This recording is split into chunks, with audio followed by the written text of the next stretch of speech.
Bien, hermanos, les pido por favor que abra su Biblia en Mateo capítulo 5, allí nos encontramos. Mateo capítulo 5, ya hemos terminado la serie de las bienaventuranzas, pero el pasaje que viene a continuación es el resultado de lo que el Señor Jesucristo enseña en los versículos previos. Es decir, un bienaventurado también es lo que el Señor Jesús ahora nos enseña en estos versículos. Repito, Mateo capítulo 5, versículo 13 hasta el 16. La palabra del Señor dice de la siguiente manera: ustedes son la sal de la tierra, pero si la sal se ha vuelto insípida, ¿con qué se hará salada otra vez? Ya no sirve para nada, sino para ser echada afuera y pisoteada por los hombres. Ustedes son la luz del mundo. Una ciudad situada sobre un monte no se puede ocultar, ni se enciende una lámpara y se pone debajo de una vasija, sino sobre el candelero, y alumbra a todos los que están en la casa. Así brille la luz de ustedes delante de los hombres, para que vean sus buenas acciones y glorifiquen a su Padre que está en los cielos. El título del sermón de este día es Sal y Luz. Oremos. Amado Padre Celestial, te damos gracias porque una vez más nos das este hermoso privilegio de estar reunidos en este lugar. Te hemos adorado, te hemos exaltado y ahora nuestros corazones están dispuestos, preparados para escuchar tu palabra. Te rogamos, como cada domingo, que tu Espíritu Santo ilumine nuestro entendimiento para que podamos asimilar de manera correcta y con mucha humildad cada uno de los principios que tú nos vas a dar. Pero también te pedimos que seamos transformados por la obra de tu Espíritu Santo al hacer uso de estos principios en nuestras vidas y de esa manera seamos herramientas más eficaces en tus manos para bendecir las vidas de todos aquellos que se cruzan a nuestro diario caminar y para que vivamos para tu gloria y para tu honra. Gracias, Señor, porque tú nos instruyes, tú nos enseñas, tú edificas nuestras vidas, tu palabra es alimento para nuestras almas. Gracias te damos en el nombre poderoso de tu Hijo amado Jesucristo. Amén y amén. Hermanos, en estos 4 versículos que acabamos de leer, nuestro Señor Jesucristo resume la responsabilidad de sus discípulos en este mundo. Todo verdadero cristiano debe ser lo que el Señor Jesús ha dicho en estos 4 versículos. Según varios comentaristas bíblicos, esa función se puede resumir en una sola palabra. Esa palabra es influencia. Cuando el Señor Jesucristo dice que nosotros somos sal y somos luz, lo que está diciendo es que nosotros debemos ser de influencia para el mundo. Ese es el tema que Jesucristo desarrolla en estos versículos. La influencia de los discípulos en el mundo para la gloria de Dios y para la eternidad. En este punto ya debemos preguntarnos si nosotros somos de influencia para aquellas personas que no han creído en el Señor Jesucristo aún, aquellas personas que no han conocido el Evangelio. Hermanos, por favor, evalúese a la luz de estas verdades. ¿Está siendo usted de influencia espiritual para las personas que usted conoce y que aún no han venido al Evangelio? ¿De alguna manera usted está arrojando destellos de las verdades del Evangelio para esas personas? A eso es que hace referencia nuestro Señor Jesucristo aquí. En la oración sacerdotal que el Señor Jesucristo hizo en Juan capítulo 17, Él dijo lo siguiente, y si es tan amable, vaya conmigo por favor al Evangelio de Juan capítulo 17, versículo 15 hasta el 18. Repito, el Evangelio de Juan capítulo 17, versículo 15 y 18, esta sección es conocida como la oración sacerdotal. Es la oración que el Señor Jesús hace por nosotros, hizo por sus discípulos. Dice así el pasaje: no te ruego que los saques del mundo, sino que los guardes del maligno. Ellos no son del mundo, como tampoco yo soy del mundo. Santifícalos en la verdad, tu palabra es verdad. Como tú me enviaste al mundo, yo también los he enviado al mundo. Claramente el Señor Jesucristo acaba de decir aquí que en su oración no le está pidiendo al Padre que nos saque del mundo. En ese sentido, nosotros seguimos en el mundo, pero también el Señor Jesucristo deja claro que nosotros no le pertenecemos al mundo. Recuerde que en un mensaje anterior dijimos que el mundo ama lo suyo y que a nosotros nos aborrece porque no le pertenecemos, no somos del mundo, no nos identificamos con el mundo. Y por eso somos aborrecidos por el mundo, no somos aceptados, porque vivimos según la voluntad de Dios, vivimos según los principios de la palabra de Dios, vivimos honrando a Cristo, y el mundo no ama a Cristo, sino que lo aborrece. El mundo no tiene interés en conocer la voluntad de Dios y nosotros le recordamos una y otra vez la voluntad de Dios. Y les recordamos una y otra vez la santidad de Dios, y eso pone en evidencia la pecaminosidad en la que ellos se encuentran, lo cual les hace sentir incómodos porque no se arrepienten y por eso no encuentran comodidad en la presencia de un verdadero Hijo de Dios. ¿Lo ve? Pero recuerde que también dijimos que cuando el mundo se siente cómodo contigo, debes preocuparte porque no debería ser así. No debe sentirse cómodo contigo. Juan también escribió en una de sus epístolas, primera de Juan capítulo 2 versículo 15, primera epístola de Juan capítulo 2 versículo 15, dice claramente Juan allí: no amen al mundo ni las cosas que están en el mundo. Si alguien ama al mundo, el amor del Padre no está en él. Así que, ¿cómo te sientes tú con respecto a la corrupción de la sociedad en la que tú vives? ¿Cómo respondes a eso? ¿Cómo te sientes tú en cuanto a las ideologías y las diferentes filosofías del mundo? No debemos aprobar, no debemos amar ninguna de las cosas del mundo. Pero si por alguna causa alguno ama esas cosas, entonces Juan declara allí de manera muy clara que el amor del Padre no está en esa persona, es decir, no es cristiano.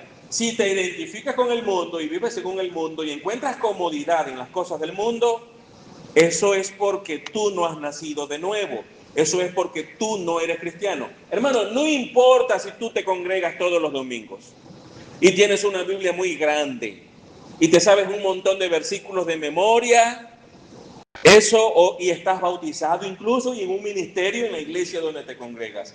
Si tú no estás creciendo en santidad, sino que tú vives como el mundo y te sientes cómodo en las cosas del mundo, no hay razón alguna para creer que tú eres cristiano. Eres un incrédulo que fue sumergido en el agua y que está en la iglesia y se encuentra en un ministerio, pero no eres cristiano. Estar en un ministerio, en la iglesia, sirviendo, no es una evidencia verdadera de fe auténtica. Saberse un montón de versículos de memoria no es evidencia de fe auténtica. Sacar 20 puntos en la escuela bíblica dominical o en el discipulado que vemos entre semana no es evidencia de fe auténtica, sino que cuando los principios que aprendes en el discipulado, en la predicación, en la escuela bíblica, los aplicas a tu vida, te esfuerzas por vivir según esos principios y peleas todos los días contra el pecado, porque amas a Dios y quieres darle gloria, esa es la evidencia de que realmente has nacido de nuevo. Juan dice: si alguno ama al mundo, el amor del Padre no está en él. Es decir, esa persona no es cristiana. Quienes pertenecen al reino de Cristo no deben reflejar al mundo, sino que deben ser de influencia en el mundo, y eso es lo que está diciendo el Señor. Los discípulos del Señor Jesucristo están en el mundo, pero no forman parte del mundo. No le pertenecen, aunque están en él. Están allí para influenciar al mundo. Por eso están allí. Cuando nosotros como discípulos de Cristo somos fieles en vivir según los principios de las bienaventuranzas, que son los versículos previos, las personas que nos observan van a responder de una de dos maneras. Cuando somos fieles a Cristo, cuando somos fieles en vivir los principios de la palabra de Dios, cuando procuramos tener un testimonio para la gloria y la honra del Señor, las personas que nos observan van a responder de una de dos maneras. Número uno, se arrepentirán de su pecado y serán salvas. O se burlarán, nos odiarán y nos perseguirán. Y nosotros tenemos que estar preparados para esas dos respuestas, si realmente somos discípulos del Señor. Que nuestra vida alumbre tanto la vida de ellos para que se arrepientan o para que nos odien y nos persigan. Eso es cuando realmente somos fieles al Señor, no para que se sientan cómodos con nosotros. ¿Lo ve? Las únicas dos respuestas que el mundo puede dar a un verdadero hijo de Dios son estas que acabo de mencionar. ¿Se arrepienten de su pecado y serán salvas? ¿O se burlarán y nos odiarán y nos perseguirán? En palabras del apóstol Pablo, allá en 2 Corintios 2, 14, 15 y 16, segunda epístola a los Corintios, capítulo 2, versículos 14, 15 y 16, Pablo dijo lo siguiente: pero gracias a Dios, que en Cristo siempre nos lleva en triunfo y que por medio de nosotros manifiesta la fragancia de su conocimiento en todo lugar. Porque fragante aroma de Cristo somos para Dios entre los que se salvan y entre los que se pierden. Para unos olor de muerte para muerte y para otros olor de vida para vida. Y para estas cosas, ¿quién está capacitado? Eso somos nosotros. La fragancia de Cristo para algunos que se arrepienten y tienen vida eterna, y la fragancia de Cristo para aquellos que nos rechazan y al morir se pierden eternamente. En la comunidad donde tú vives, tus vecinos, las personas que te conocen o incluso quienes viven contigo, ¿podrían ellos afirmar categóricamente que realmente tú eres un hombre o una mujer piadosa? ¿Puede alguien que viva por la cuadra de tu casa decir, fulana de tal o fulano de tal o perencejo o sustaneja, realmente es una persona piadosa? Porque cada vez que la observo me recuerda a Cristo. ¿Pueden decir eso de ti o te tratan como uno de ellos? Si te tratan como uno de ellos es porque lo que ven a ti es en el mundo en que ellos viven. Entendamos, amados hermanos, que nuestras vidas tienen un poderoso efecto y ni siquiera los tiempos más duros deben alterar nuestra función en el mundo, aquella que nos ha asignado el Señor Jesucristo. No podemos decir que debido a los conflictos de la vida, los problemas, las situaciones difíciles, por eso es que hemos tomado ciertas decisiones y es por eso que hemos tenido ciertas acciones.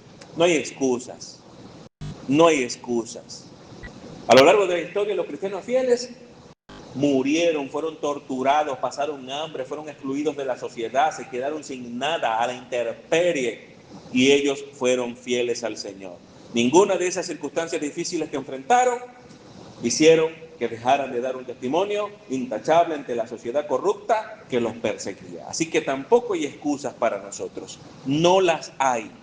No las hay. Tú puedes excusarte ante ti mismo y hallar 1000 razones para autojustificarte, pero ante Dios no puedes hacer eso. Y un día rendirás cuentas a Él. Si realmente eres cristiano, tú no te ajustarás al mundo, porque el Espíritu Santo de Dios está en ti. Y ese Espíritu Santo no va a permitir que tú te pierdas en el mundo. En 1 de Pedro capítulo 2 versículo 9, Pedro nos recuerda una verdad que nosotros debemos meditar en ella todo el tiempo. Primera epístola de Pedro capítulo 2 versículo 9. Pero ustedes, ¿quiénes ustedes? Nosotros, la iglesia del Señor, la iglesia de todos los tiempos, todo cristiano a lo largo de la historia, ese es el ustedes. Pero ustedes son linaje escogido, real sacerdocio, nación santa, pueblo adquirido para posesión de Dios. Le pertenecemos a Dios.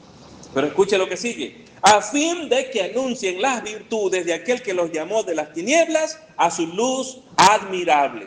El propósito de ser linaje escogido, de ser real sacerdocio, el propósito de ser nación santa, de ser pueblo adquirido, es para que anunciemos las virtudes de aquel que nos llamó de las tinieblas a su luz admirable.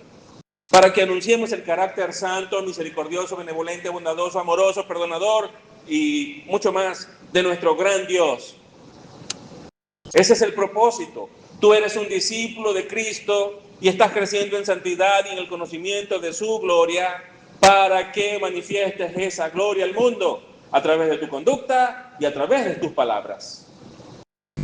A eso está apuntando el Señor Jesús. Esa palabra que vemos allí en 1 de Pedro 2:9, anuncien, es una palabra inusual que no ocurre en otro lugar del Nuevo Testamento. Significa proclamar y dar a conocer algo que antes se ignoraba.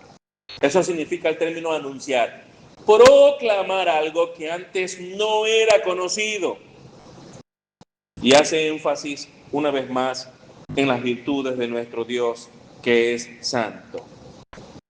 Recordemos, amados hermanos, que el Sermón del Monte fue presentado por Jesús ante una enorme multitud, pero sus enseñanzas acerca del reino eran principalmente para sus discípulos, esto es, aquellos que habían creído en él.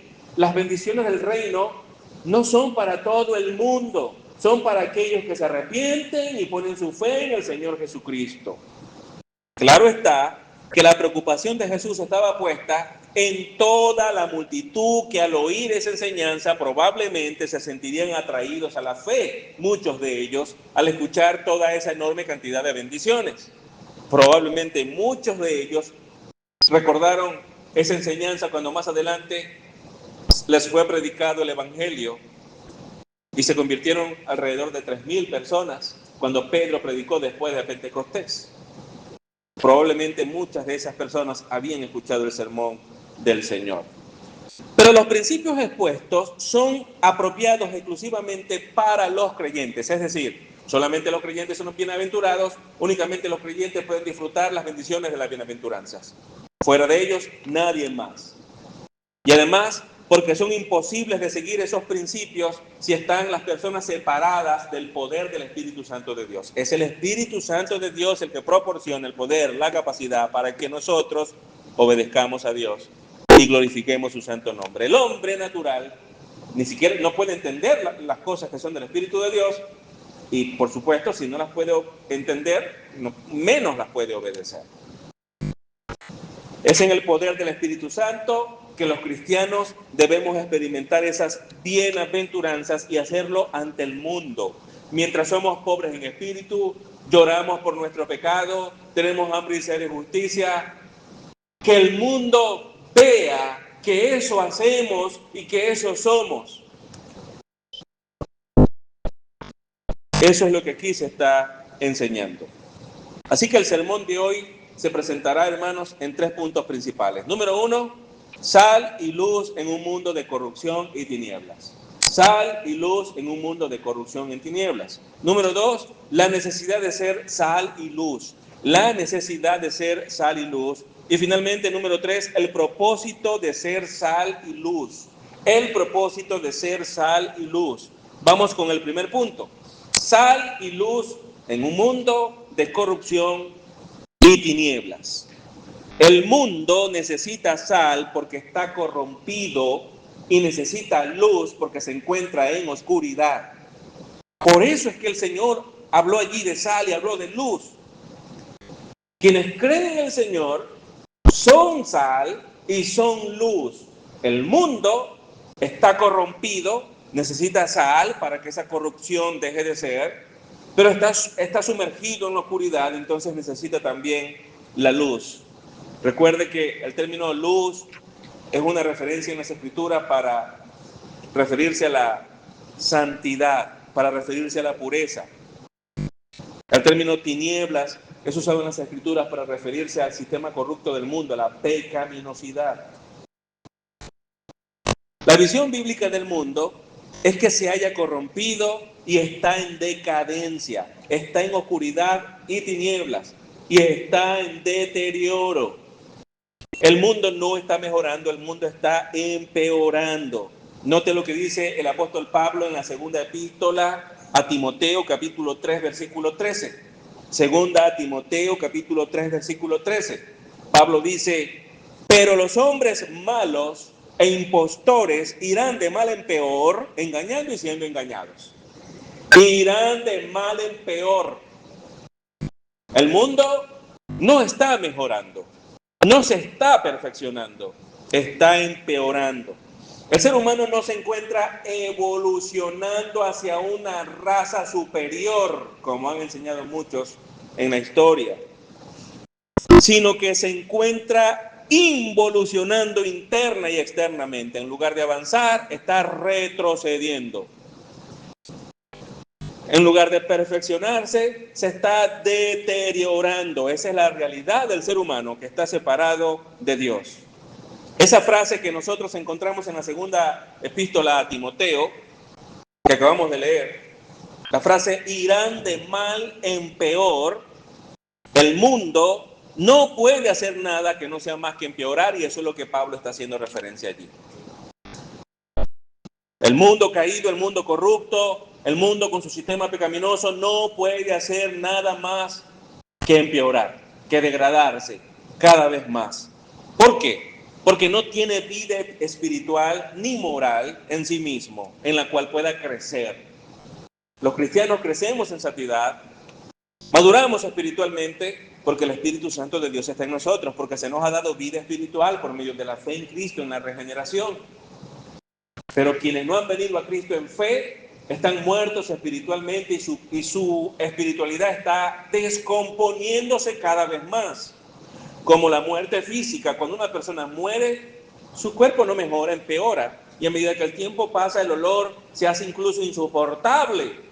Así, la persona que está muerta espiritualmente, a medida que el tiempo pasa, empeora. No mejora. Los años pasan y las sociedades del mundo son cada vez más corruptas y se sumergen más y más en las tinieblas. Esa es la verdad. El hombre, como nosotros lo vemos en la historia, el hombre ha aumentado en conocimiento científico, eso es indiscutible. Ha crecido en conocimiento científico, ha crecido en conocimiento médico, ha crecido en conocimiento histórico, educativo, psicológico, ha crecido en conocimiento tecnológico, y ahora más que nunca que la tecnología va a toda velocidad, avanza a pasos agigantados. Así que el hombre ha crecido en todas esas áreas y más a un paso y en un grado asombroso, pero su naturaleza básica no ha cambiado, y su naturaleza, como no ha cambiado, como sigue estando muerto espiritualmente, no proporciona nada para que la sociedad mejore en ese sentido. Aunque crece en el conocimiento de la historia y de la ciencia y de la tecnología y otras cosas en el ámbito académico, eso no cambia en nada su estado de corrupción espiritual, su estado de muerte. Sigue estando muerto y no puede proporcionar ningún bien espiritual. ¿Lo ve? Esa es la realidad. El conocimiento del hombre ha mejorado en gran manera, pero su moral se sigue degradando progresivamente a medida que los años pasan. La Biblia nos enseña que el hombre es malo por naturaleza, y puede irse a Romanos capítulo 3 y ver cómo el apóstol Pablo hace un escaneo minucioso de la corrupción espiritual de todo ser humano sin excepción. El ser humano es malo por naturaleza, y sus descubrimientos y sus logros simplemente han proporcionado para él nuevas maneras de expresar su propia pecaminosidad. Un ejemplo de eso lo vemos en las redes sociales. El ser humano ha encontrado la manera de mostrar aún más su caída moral a través de esos medios. Quizás en años anteriores se frenaba un poco esas cosas a través de la televisión pública y abierta, pero ahora, por medio de las redes sociales, cualquiera puede grabar un video haciendo lo que sea y diciendo lo que se le antoje, y lo publica, y al momentico millones de personas pueden verlo. Y de esa manera el hombre ha usado esos medios para dar a conocer aún más su alto grado de pecaminosidad. El detrimento espiritual y moral de la sociedad avanza a toda máquina más rápido que la tecnología. El mundo está corrompiéndose más y más, y a lo que nuestros hijos se enfrentarán cuando ellos tengan su propia familia será peor a las cosas que nosotros hoy nos estamos enfrentando para defender nuestras familias. Y tenemos que estar claros en estas cosas. Ese detrimento espiritual y moral se puede apreciar en las páginas de la Biblia, casi todas expresadas rápidamente en el primer libro, en Génesis. Note cómo después de la caída de Adán y Eva no avanzamos mucho en el relato bíblico. Cuando en Génesis capítulo 6 nos encontramos con el diluvio, Dios tuvo que enviar un diluvio a la tierra para detener el enorme crecimiento de la maldad y del pecado de la sociedad de ese entonces. Mire Génesis capítulo 6 versículo 5, Génesis 6, 5.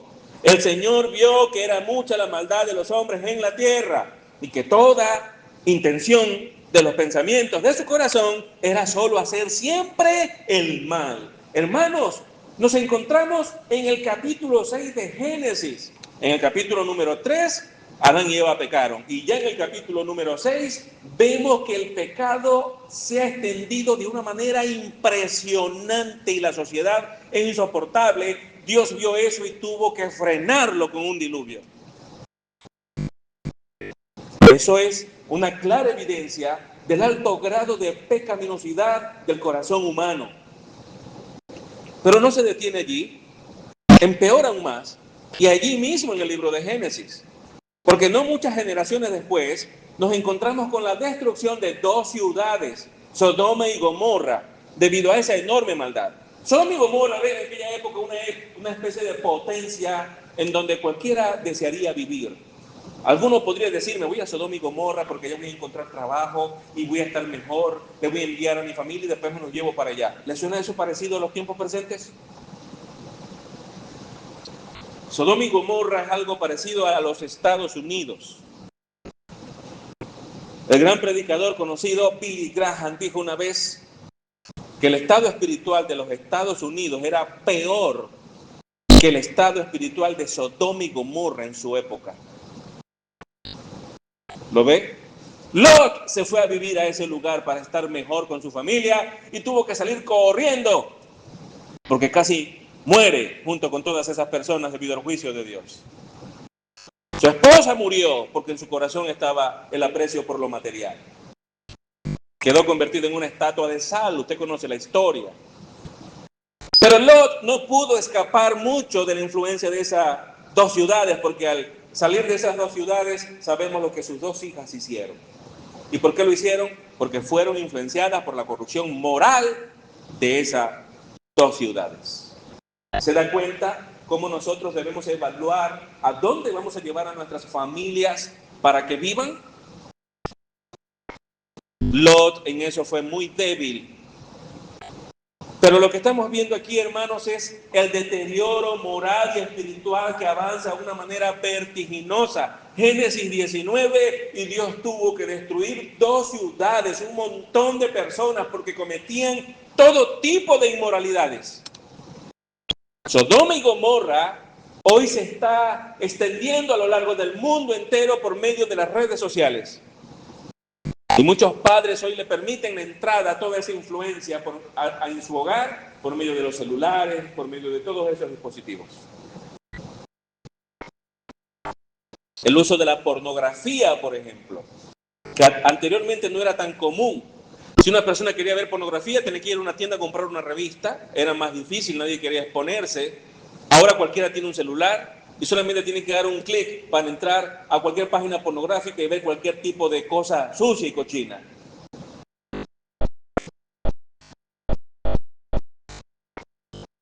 Y corrompen sus propias mentes y corrompen sus corazones.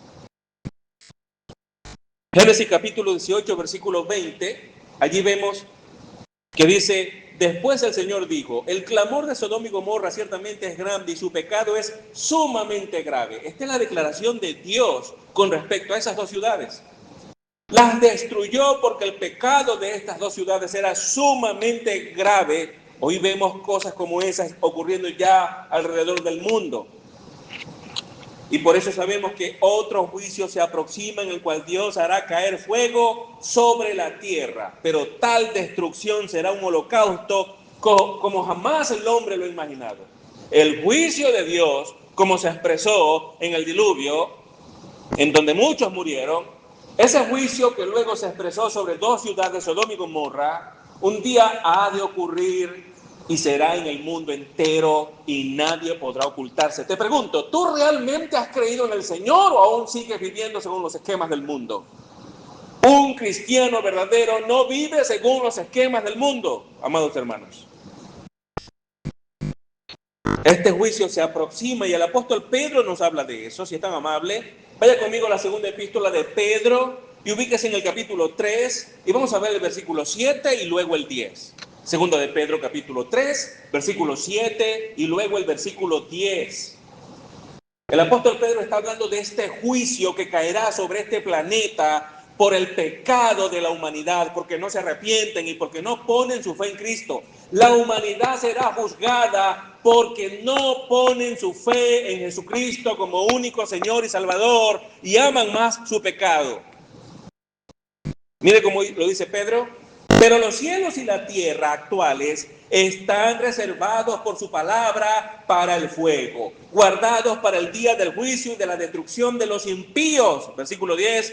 Pero el día del Señor vendrá como ladrón. ¿Cómo vendrá como ladrón?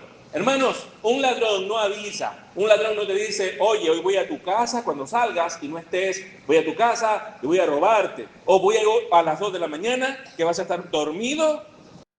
Bueno, los que duermen, porque algunos de ustedes se acuestan como a las 4.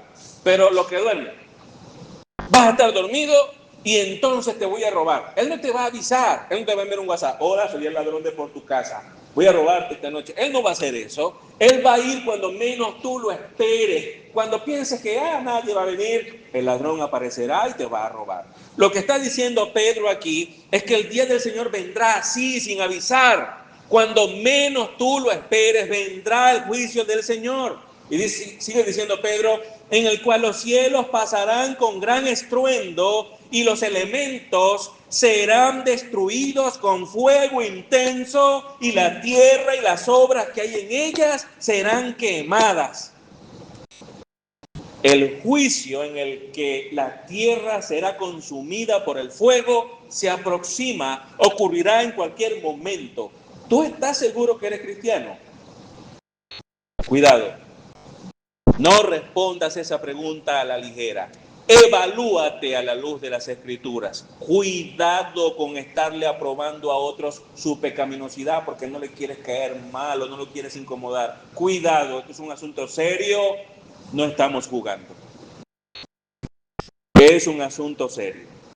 El ser humano está infectado con el virus mortal del pecado, el cual no tiene cura aparte de Jesucristo.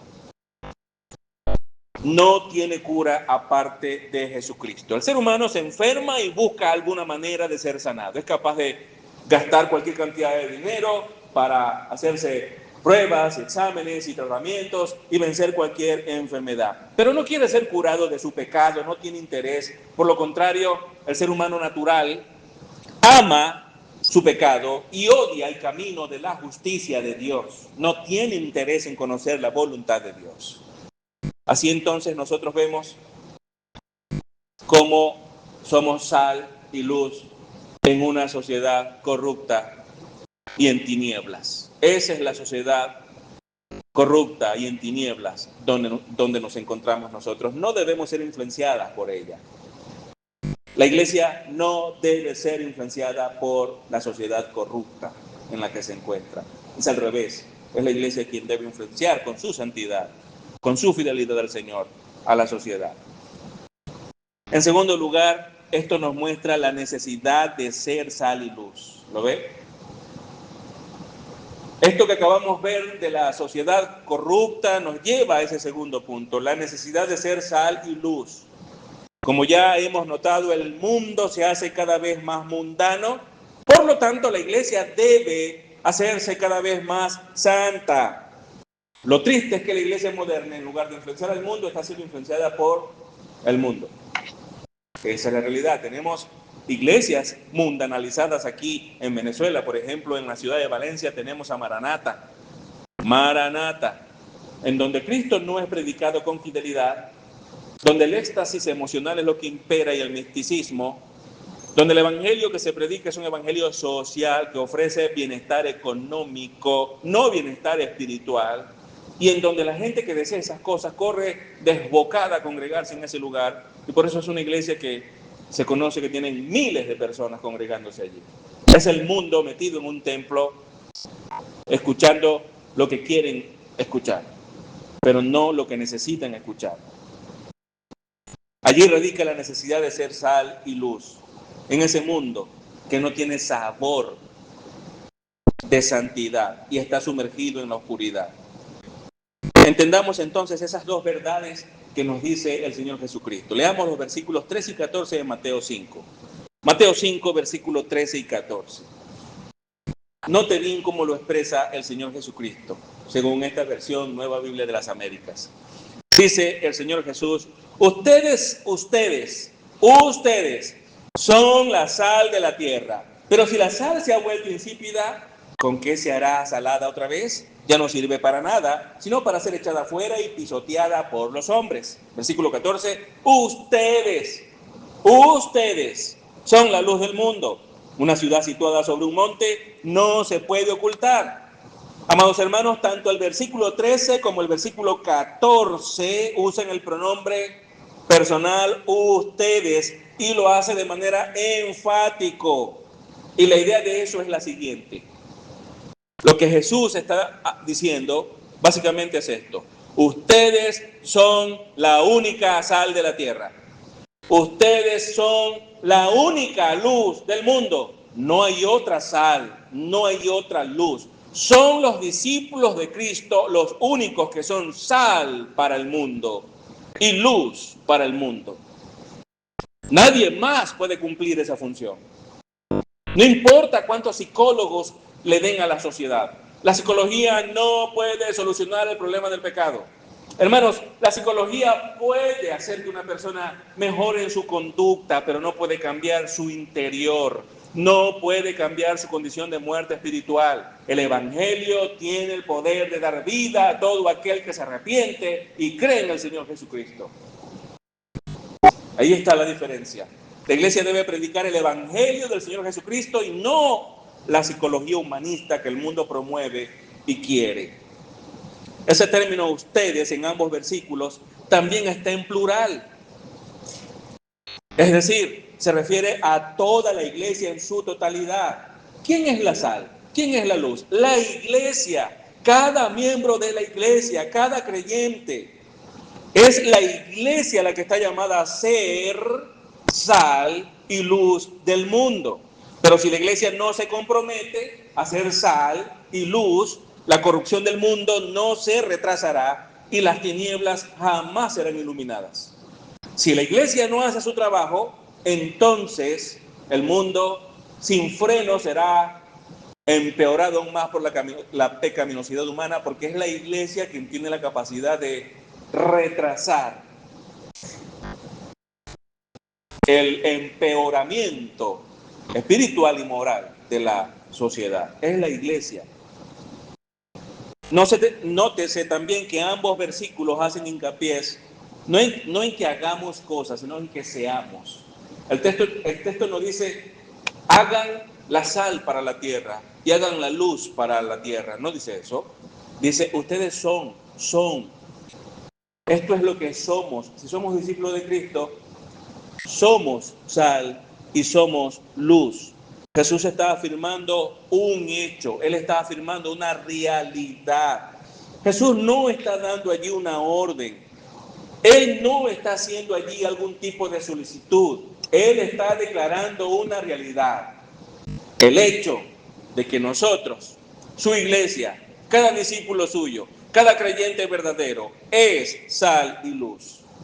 Ahora bien, la sal y la luz representa lo que nosotros somos. El asunto aquí, según Jesús nos explica, es si somos sal de buen gusto y si nuestra luz realmente es eficaz. Esa es la pregunta.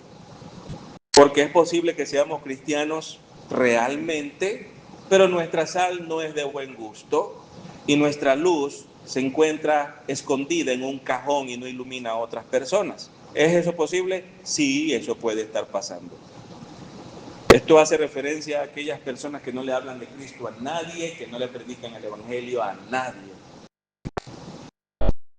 Son luz y son sal, pero no dan sabor y no iluminan a nadie. Y ya vamos a hablar un poquito más sobre eso. Nosotros somos luz, hermanos, porque Cristo es la fuente de nuestra luz. Él es la fuente de nuestro sabor y por eso somos sal. Note las palabras del mismo Señor en Juan 1:9. Juan capítulo 1, versículo 9. El Señor Jesús dice allí, existía la luz verdadera que, al venir al mundo, alumbraba a todo hombre. Estas son las palabras de Juan, acerca de Jesucristo. Existía la luz verdadera que al venir al mundo alumbraba a todo hombre. Y en Juan 9:5, allí sí declara el Señor Jesucristo, mientras estoy en el mundo, dice nuestro Señor, yo soy la luz del mundo. Yo soy la luz del mundo. El mundo está muerto espiritualmente, Él vino a dar vida espiritual. El mundo está perdido, Él vino a salvarlos. El mundo está bajo condenación, Él vino a liberarlos de la condenación para que tengan vida eterna. En ese sentido, Él es la luz del mundo. Pero también sabemos que el mundo lo aborreció porque amó más las tinieblas. Y eso es lo que ocurre con la iglesia hoy. Nos aborrecen porque aman más las tinieblas. Nosotros debemos recordar a Cristo todo el tiempo. Alguien va a tu casa y conversa contigo. De alguna manera tiene que escuchar el evangelio, expresado de alguna forma o practicado en tu manera de vivir. Pero Jesús ha dejado el mundo. Él no está aquí literalmente como estuvo. Su luz viene al mundo es por medio de sus discípulos, aquellos que realmente han creído en Él. Nosotros mostramos la luz que Cristo refleja en nosotros. Eso hacemos. Ahora, note las palabras de Pablo en este respecto. Allá en Efesios capítulo 5, versículos 8 y versículo 9. Pablo dice allí, porque antes ustedes eran tinieblas, pero ahora son luz en el Señor, anden como hijos de luz. Porque el fruto de la luz consiste en toda bondad, justicia y verdad. Hermanos, que este texto sirva para que te evalúes, a ver si realmente has creído en el Señor. Pablo dice que somos luz en el Señor. Y por eso debemos andar como hijos de luz. Tú puedes decir, bueno, yo soy luz en el Señor. Te pregunto entonces, ¿tú andas como un hijo de luz? Si la respuesta es no, entonces, ¿por qué piensas que eres luz en el Señor? No hay razón para que lo pienses. Versículo 9 habla del fruto de esa luz. ¿Cuál es el fruto? Bondad, justicia y verdad. ¿Ese fruto se manifiesta en tu manera de vivir? Bondad, justicia y verdad.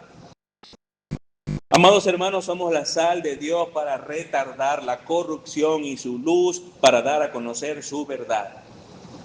¿En qué sentido nosotros somos sal que retarda la corrupción de la sociedad en que vivimos? En una manera muy básica, hermanos. ¿A usted no le ha pasado que usted ingresa a trabajar en una empresa donde las cosas se estaban haciendo de manera mal, pero era oculto, que nadie supiera, y cuando usted llegó allí dejó de hacerse porque usted no se presta para esas cosas? ¿Usted qué hizo con su condición de sal? Frenó la conducta pecaminosa de las personas en ese lugar. ¿De qué manera podemos frenar el mal en la sociedad? Cuando levantamos nuestra voz para que la homosexualidad no sea aprobada, para que la ideología de género no se enseñe en los planteles educativos, para que no se aprueben leyes que vayan en favor del matrimonio de personas del mismo sexo. Cuando levantamos nuestra voz para impedir que esas leyes se aprueben, nosotros somos sal que retarda la corrupción de la sociedad en la que vivimos. No nos prestamos para esas cosas, no participamos de esas cosas y nos oponemos, dando gloria y honra al Señor. En ese sentido, somos sal. En la manera como vivimos, la gente ve que tú llegas a un lugar y lo malo que estaban haciendo ya dejan de hacerlo porque tú estás allí. Y de alguna manera tú les recuerdas la presencia del Señor, la santidad del Señor. Porque te han conocido, porque te han visto, porque conocen tu testimonio. Y cuando llegas a ese lugar, lo que se estaba haciendo, que estaba mal, se dejó de hacer de golpe porque tú llegaste.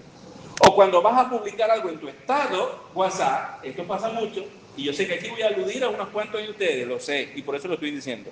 Pastor, ¿lo dice por mí? Sí.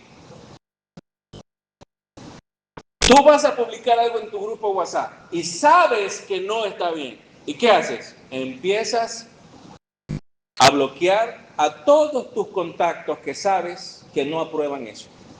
Bloqueado, bloqueado, bloqueado, bloqueado, bloqueado. Claro, ahí el primero que sale es el pastor Tony. Es el primero. Baja el otro, el líder, el maestro de escuela bíblica, bloqueado, bloqueado. La hermana Joana, el otro. Un montón de gente bloqueada, la mayoría de la iglesia. Porque lo que vas a publicar, tú sabes que no es puro, no es santo, no está de acuerdo a los principios de la palabra de Dios.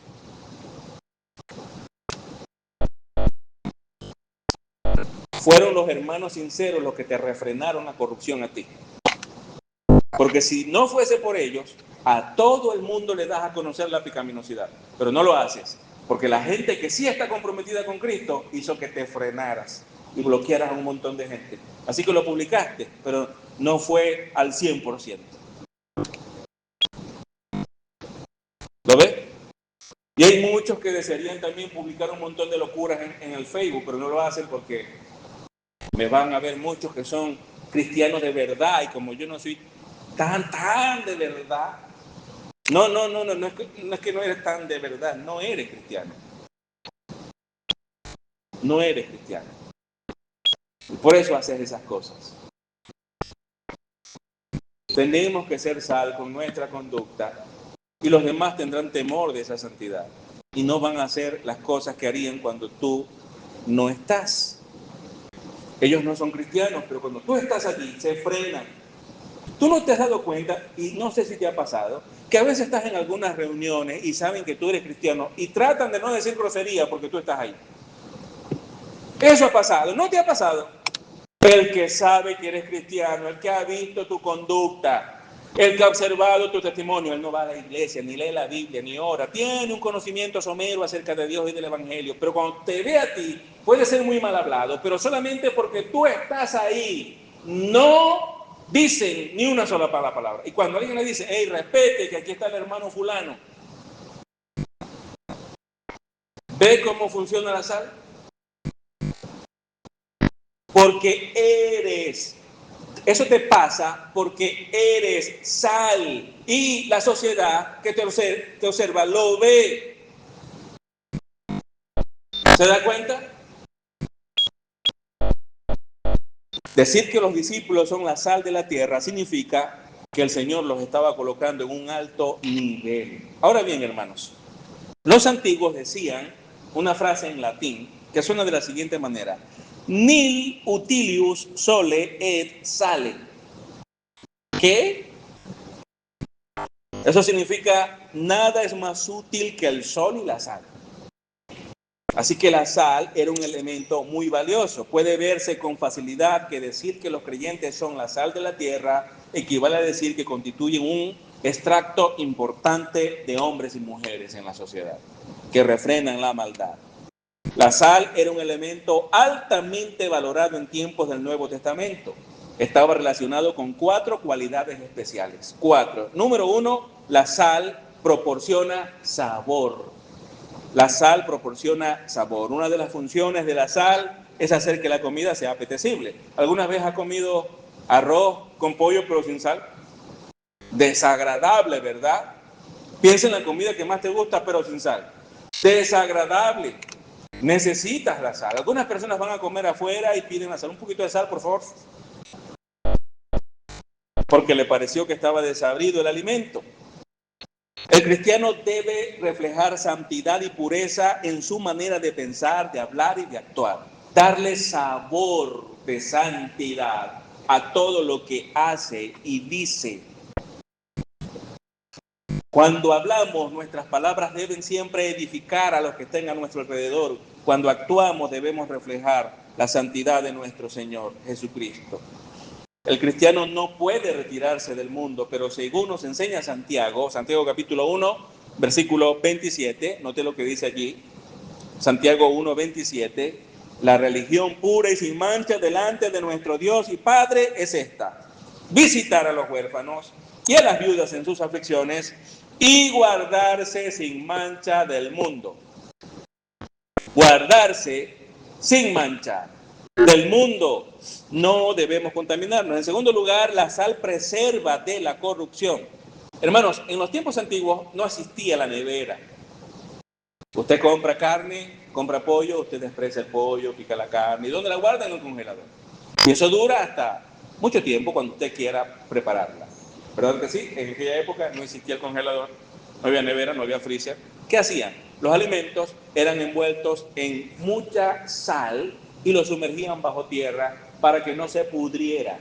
Así que la sal era un conservante, preservaba los alimentos. En ese sentido, nuestra conducta santa es un antiséptico para que la corrupción de la sociedad no se expanda desmedidamente. Eso apunta a la influencia que los creyentes deben tener en el mundo. Ser un limpiador antiséptico en la sociedad humana. En tercer lugar, la sal promueve pureza. En el Antiguo Testamento los sacrificios eran sazonados con sal, porque eran simbólicos de pureza. Eso lo vemos en Levítico 2, 11, 13. No es para que lo busques, si quieres toma nota. Levítico 2, 11, 13 enseña que algunas ofrendas eran sazonadas con sal. El cristiano, de la misma forma, debe caracterizarse por la pureza en todas las relaciones de la vida, en todo lo que hace mostrar pureza. Y número 4, la sal produce sed. ¿Cierto? En la antigüedad, los viajeros, cuando iban a cruzar grandes distancias en el desierto, ellos consumían sal para tomar agua y retener el agua y no deshidratarse. Eso hacían ellos. El cristiano, como sal de la tierra, debe producir en los incrédulos sed de Dios a través del testimonio que ellos presentan. Que las personas puedan, me gusta cómo es fulano de tal, cómo vive, las decisiones que toma, yo quisiera vivir así. Deben desear tu vida al verte vivir para la gloria y la honra del Señor. En Mateo capítulo 5, versículo 13, esas son las palabras del Señor Jesús. Ustedes son la sal de la tierra, pero mire lo que agrega ahora en ese mismo versículo. Pero si la sal se ha vuelto insípida, ¿con qué se hará salada otra vez? Ya no sirve para nada, sino para ser echada afuera y pisoteada por los hombres. Básicamente, si la sal no da sabor, es inútil. Es inútil. La idea principal es algo en lo que el Nuevo Testamento insiste constantemente, que la inutilidad invita al desastre. Escuche bien esto, la inutilidad invita al desastre. Y ahora aprovecho la ocasión para dirigirme otra vez a los padres. Papá y mamá, que me estás escuchando, tú eres sal y debes serlo en tu hogar y sazonar con santidad la vida de tus hijos. Pero si tú no estás sazonando la vida de tus hijos con santidad, si no lo estás haciendo, entonces esa inutilidad tuya invita al desastre en la vida de tus hijos. El desastre. Si un cristiano no está cumpliendo su propósito como cristiano, ¿qué está haciendo? Está abocado al desastre. El caos. El sentido de nuestra vida consiste en ser sal de la tierra. Eso es lo que Jesucristo dice. Y si no le damos a la vida la pureza, si no le damos a la vida el poder antiséptico y la luz que nosotros le debemos, si no hacemos eso, entonces no estamos cumpliendo con nuestro cometido y repito otra vez, vamos al desastre. Esto es alarmante. Muchas personas están haciendo todo lo contrario. Yo estoy predicando esto y digo, ¿será que cuando yo hablo en el púlpito lo digo es al revés? No seamos sal, sea inútil, procura el desastre. ¿Será que es así que estoy hablando de esa manera? Pareciera. Porque es a veces lo que observo en varias familias. Y esto es lamentable. Hermanos, que la sal pierda su sabor no se refiere a la pérdida de la salvación. Eso no es posible. Un cristiano no pierde su salvación. Se refiere a volverse ineficaz en su influencia. Y muchos padres y madres son ineficaces en la influencia sazonadora de santidad y pureza en sus hijos. Ineficaces. Son inútiles en eso. Cuando la sal es pura, no pierde su salinidad. En aquellos tiempos, la sal que estaba a la orilla del mar estaba mezclada con otro tipo de sustancia y eso hacía que ese tipo de sal fuese inservible, así que esa sal no era usada para los alimentos. Durante un tiempo también las personas tomaban sal y la colocaban en los hornos para que ayudaran a mantener el calor en los hornos, pero después de un tiempo esa sal se volvía inservible. ¿Qué hacían con esa sal? La lanzaban al camino para corregir los baches y para evitar que salieran maleza en algunos caminos. La gente pasaba y la pisoteaba, caminaba por encima de ella. Así que la sal, que no da sabor, es lanzada en el camino y la gente la pisotea. Eso es lo que Jesús está diciendo. Él está hablando en un lenguaje que la audiencia entiende, porque ellos saben que sal que no sirve se tira en el camino y cuando la gente pasa, camina sobre ella, la pisa. Entonces, cuando nosotros somos sal, y lo somos, pero no damos sabor, no perdemos la salvación, pero somos inútiles, tan inútiles como esa sal que se tira en el camino y la gente pisotea.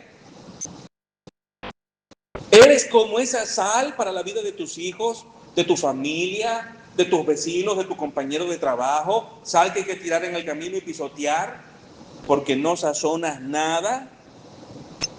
Cuando la sal es pura no pierde su salinidad. Lo que la sal hace es lo que la vuelve valiosa y eficaz. Los cristianos que son puros de corazón no se vuelven insípidos, no son ineficaces. Al contrario, son útiles en el reino de Dios si mantienen su sabor, el sabor de la pureza y de la santidad. Pero Jesús no solamente dijo que somos sal, Jesús también dijo que nosotros somos luz. Él nos llama a ser luz. Mire el versículo 14 como dice: ustedes son la luz del mundo. Una ciudad situada sobre un monte no se puede ocultar. ¿Cuáles son las verdades entonces que nosotros debemos notar en esta verdad de ser luz? Bueno, note bien aquí esto. La sal obra en secreto porque hace referencia a la conducta, pero la luz obra abiertamente porque tiene que ver con lo que decimos, no con lo que actuamos. La sal actúa desde adentro, la luz no, la luz actúa desde afuera, ella es mucho más evidente. La sal es más influencia indirecta del evangelio, pero la luz es una influencia directa porque es por medio de la comunicación. La sal actúa principalmente por medio de nuestra vida, por medio de nuestra conducta, por medio de nuestro testimonio, lo que la gente ve que hacemos. Pero la luz actúa principalmente por medio de lo que nosotros enseñamos y predicamos. En este sentido, aquí Jesús está resaltando la necesidad de que prediquemos el evangelio. Por favor, vaya conmigo a 1 de Juan capítulo 1, versículos 5, 6 y 7.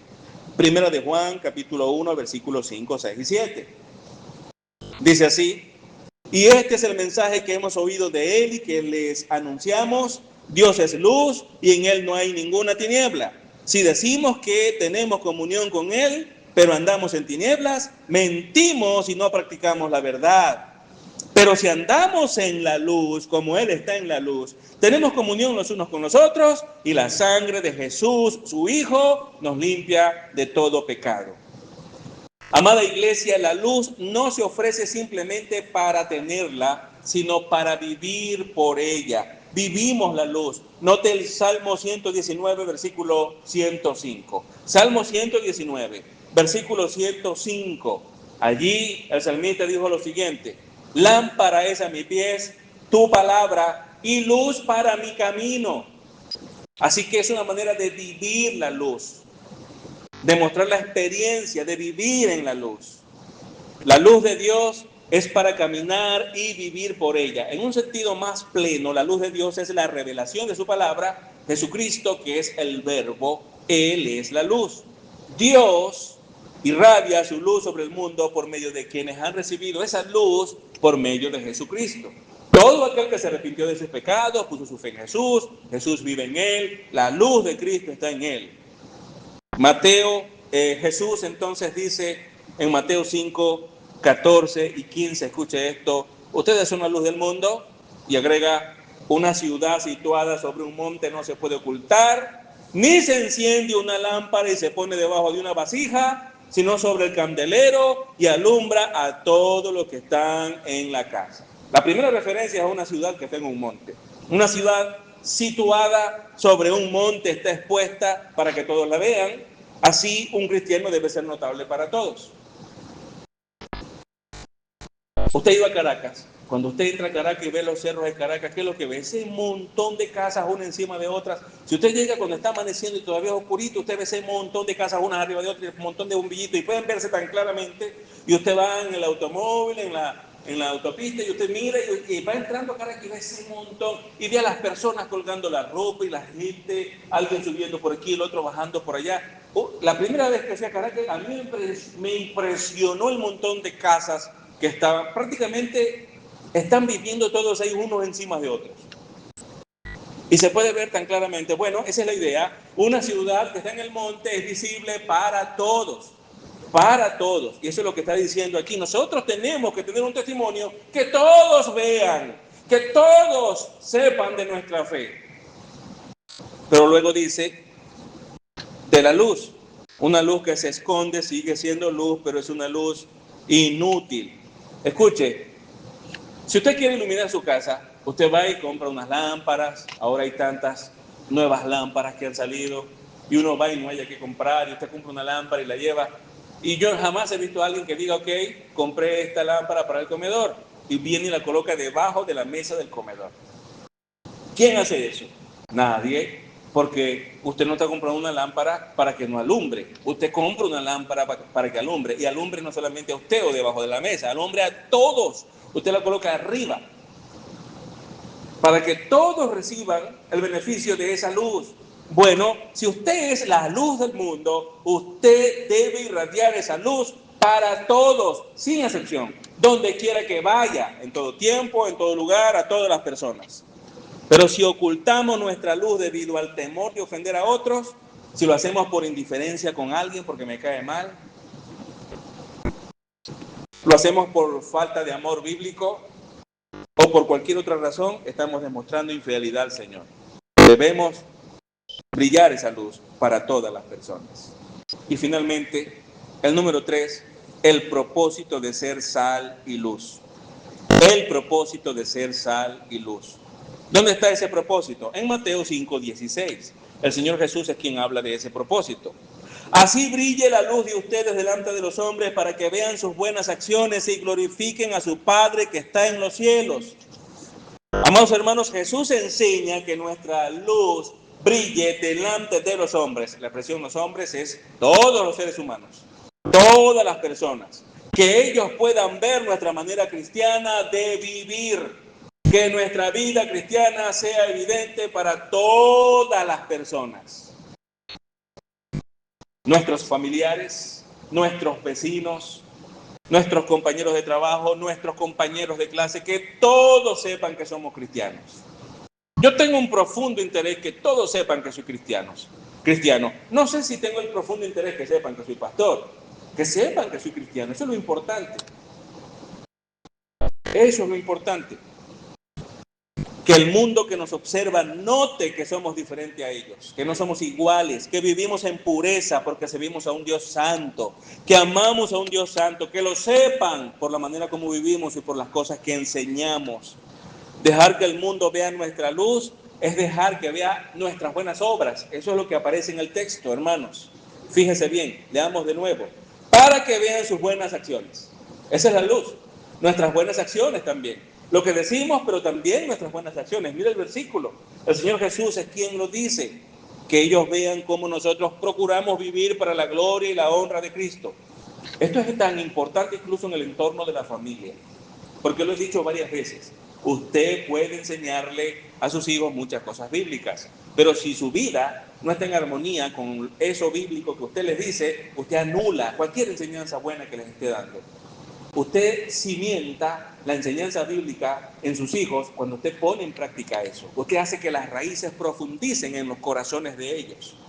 Y cuando usted no esté, ellos recordarán. Usted nunca ha visto un hijo que habla de su papá o su mamá. Mi mamá era una mujer piadosa y amaba al Señor, y cuentan las cosas que su mamá hacía. Mi papá era un hombre que amaba al Señor y estaba dispuesto a todo para glorificar el nombre del Señor. Y su papá se murió hace 20 años, pero lo recuerdan y recuerdan el testimonio de ese padre.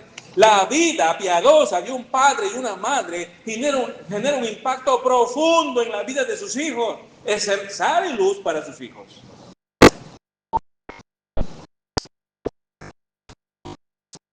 Y asimismo, aplicado a la sociedad, aplicado en el trabajo, en la universidad, en todas partes.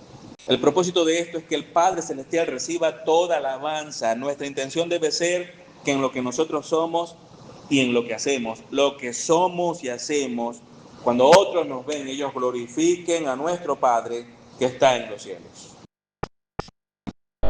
Que ellos conozcan a Cristo, que entiendan la gravedad de su pecado y vengan a Cristo en fe. Ese es el propósito.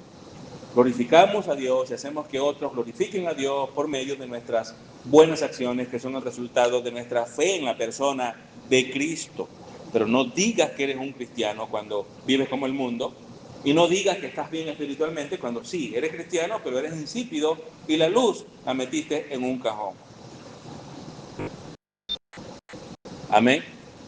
Las personas que viven según las bienaventuranzas también son sal y son luz. La secuencia de la enseñanza de nuestro Señor Jesucristo se mantiene aquí en un hilo continuo y perfecto. Comprometámonos con nuestro Dios y Padre Celestial en ser eso que Él declaró que éramos. Somos sal y somos luz. Por lo tanto, debemos influenciar con la palabra de Dios a la sociedad en que vivimos y sobre todo influenciar con la palabra de Dios a nuestra familia. Que seamos ese modelo de cristianos maduros, santos y puros que otros deben seguir. Póngase de pie, por favor, y demos gracias al Señor por su palabra.